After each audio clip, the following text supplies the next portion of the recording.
Mr. Inslee, thank you for joining us today. Thank you, and thanks for the chair's courtesy to be talking about this important subject. It has already been fascinating listening to the previous panel. Frankly, I had not heard of the Gothic Western genre before, and it shows you can learn things when you come to these hearings. And we want to keep that genre available on internet radio, and unfortunately that and others are at risk right now. And I have one revelation, if I can share with the committee, that may stun some, and that is the government is capable of making mistakes. And I think, unfortunately, we've had an agency that has made a mistake.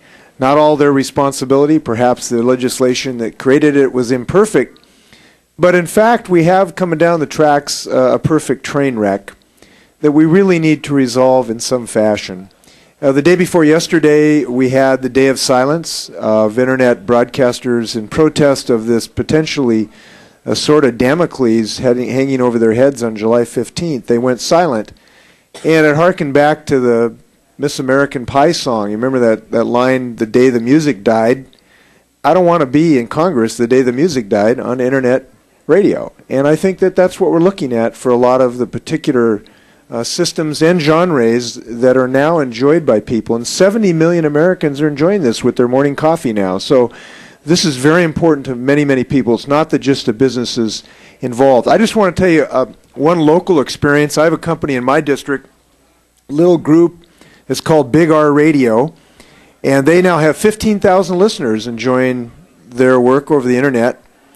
But according to this new rule, they will have to pay rates that exceed their entire business's revenue by 150% just for the premium you're paying for the music. Obviously, that's a totally unsustainable situation, and they're facing bankruptcy, and they may have to consider going overseas.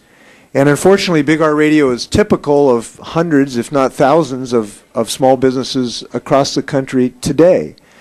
And I want to point out what I think three fundamental failures of the CRB's decision that we need to resolve in some fashion.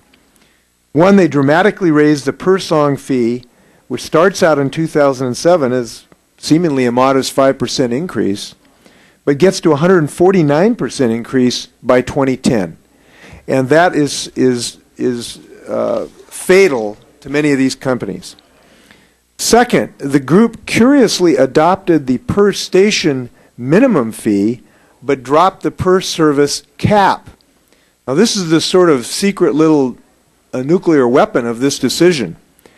Now, every webcaster will be assessed a $500 charge on each and every streaming station they offer, and many webcasters literally have thousands of stations representing every imaginable genre and music mix, and they do it because this is a tremendous eclectic selection for these 70 million Americans, and that's why Americans are loving this service.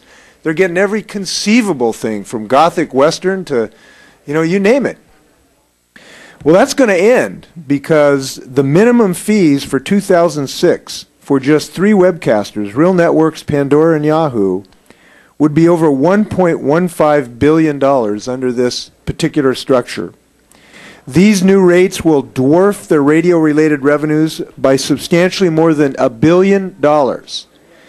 So it's not just the small guys who are going to end their services. It's some of the larger ones as well. Because when you have a business structure where you have to pay just for the premium, not including your overhead, your salary, and your electricity, and everything else, just for the premium, one of your overhead costs, $1 billion more than the entire revenue of these stations for these multiple stations.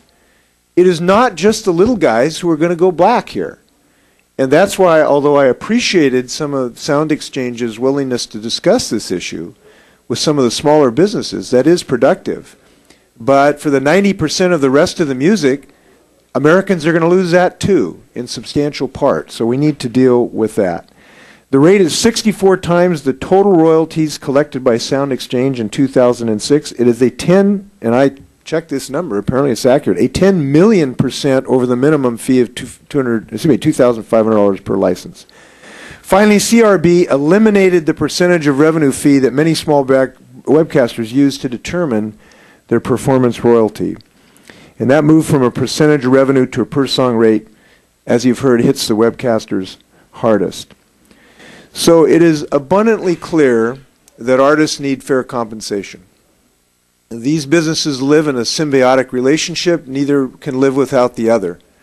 I come from a district where the payment of intellectual property is extremely important. Now, it's not so much music. We don't get country music so much out of Redmond, Washington, but we do sell some software.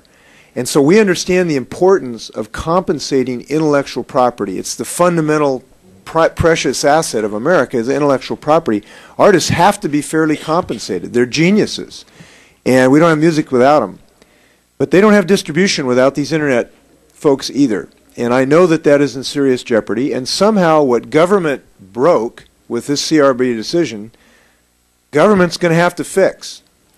And so I have been active in that regard, and we hope that there's some resolution amongst the players, but government has to be prepared to act in this regard. Madam Chair, there has been a bill introduced to deal with. I don't know if you'd like me to describe that. I'm happy to describe a bill I have introduced to deal with this or not. Would you like me to describe that, or is that of interest to the committee? I'll leave that to you. That is not part of the scope of this hearing, but I do have some questions to you in terms of June 15 is approaching. And I know that the July, and the essence of your legislation is to stop these rates from going into effect. So given the fact that July 15 is approaching, do you think that the parties involved can come to an agreement before July 15? How can we encourage that? Well, and do you feel that the fact that you introduce legislation, but July 15 is around the corner, how can we reconcile? Well, first off, having this hearing is helpful to the parties hopefully moving forward to some resolution. So I very much appreciate this hearing being held, to have the parties exchange their views, and to the public, frankly, to learn what's at risk here. Not everybody knows that their radios are going to go dark here.